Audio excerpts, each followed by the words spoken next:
రఘురామకృష్ణంరాజు 4 సంవత్సరాల నుంచి ఈ పేరు ఏదో ఒక రూపంలో రోజు వార్తల్లో అయితే ఉంటూ వస్తూ ఉంది. అలాంటి ఎపిసోడ్లో ఒకటి, అనంతపురం కానిస్టేబుల్ ఉన్నారు కదా, ఫారూక్ బాషా అని, తన మీద రఘురామకృష్ణంరాజు గారు ఏ స్థాయిలో ఎంత తీవ్రంగా ఇంట్లో తీసుకెళ్ళి కట్టేసి బెల్ట్తో కట్టెలతో తను వాళ్ళ కొడుకు చమడాలంటే తోలు ఊసిపోయే విధంగా కొట్టారు, గుర్తుందిగా. ఆయన ఎక్కడ ఐఎస్బి దగ్గర ఉంటే ఈయన ఇంటి చుట్టూ ఏదో నిఘా వేశారు అని చెప్పి ఎక్కడో ఉన్న వ్యక్తిని కారులో ఎక్కించుకొని, మనకు ఆ విజువల్స్ కూడా ఉన్నాయిగా, కారులో ఎక్కించుకొని విపరీతంగా కొట్టారుగా. అప్పుడు రఘురామకృష్ణంరాజు మీద కేసు అనేది ఫైల్ అయింది.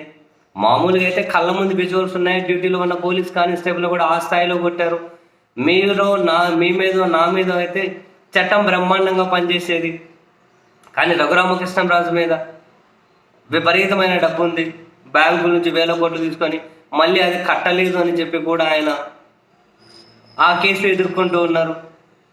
మొన్న తెలంగాణ హైకోర్టు కూడా డబ్బులంతా అప్పులు తీసుకొని బ్యాంకుల దగ్గర కట్టకుండా ఎగ్గొట్టి ఇక్కడికి వచ్చి మా అధికారం ఉపయోగించి మీకు మెయిల్ చేయమంటే ఎట్లా చేస్తాము అని చెప్పి కూడా కమెంట్ చేసింది. సో అటువంటిప్పుడు ఏ న్యాయవాదులైనా పెట్టుకోగలుగుతారు, ఎంతైనా చేయగలుగుతారు.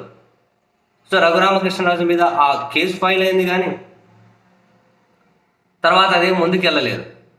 అండ్ ఆయన హైదరాబాద్కి రాలే, ఢిల్లీలోనే ఉన్నారు. యాడ్ అరెస్ట్ చేస్తారు హైదరాబాద్లో అని అప్పుడు మనకు గుర్తుండే ఉంటుంది. స్టీఫెన్ రవీంద్ర ఐపీఎస్ అధికారి, తన మీద కూడా రఘురామకృష్ణరాజు మతం పరమైన వ్యాఖ్యలు చేశారు. అంటే ఆయన ఏమైనా చేస్తారు, ఎలాంటి వ్యాఖ్యలైనా. సో ఆ కేసు అలాగే రన్ అవుతుంది కదా. ఆ తర్వాత ఇంకేం, ఆ కేసు కొట్టేయండి అని చెప్పి సుప్రీంకోర్టులో ఒక పిటిషన్ వేశారు. ఆ పిటిషన్ విచారణకు వచ్చింది. తాజాగా justice GK Maheshwari justice Sanjay కరోల్తో కూడినటువంటి ద్విసభ్య ధర్మాసనం ముందు ఆ రఘురామకృష్ణరాజు కేసు కొట్టేయమని చెప్పే పిటిషన్ విచారణకు వచ్చింది. తెలంగాణ ప్రభుత్వం తరపున న్యాయవాది కొంచెం టైం ఇవ్వండి, మేము కౌంటర్ దాఖలు చేస్తామంటే తదుపరి విచారణ సుప్రీంకోర్టు 4 వారాలకు వాయిదా పడింది.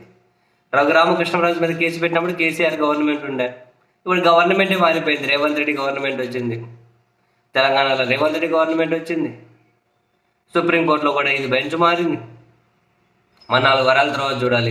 కానిస్టేబుల్ పిచ్చగొట్టుడు కొట్టారు, అయినా కూడా కొట్టినా తిట్టినా ఏముంది లేండి, చట్టం తన పని తాను చేస్తుంది కొందరి విషయంలో మాత్రమే.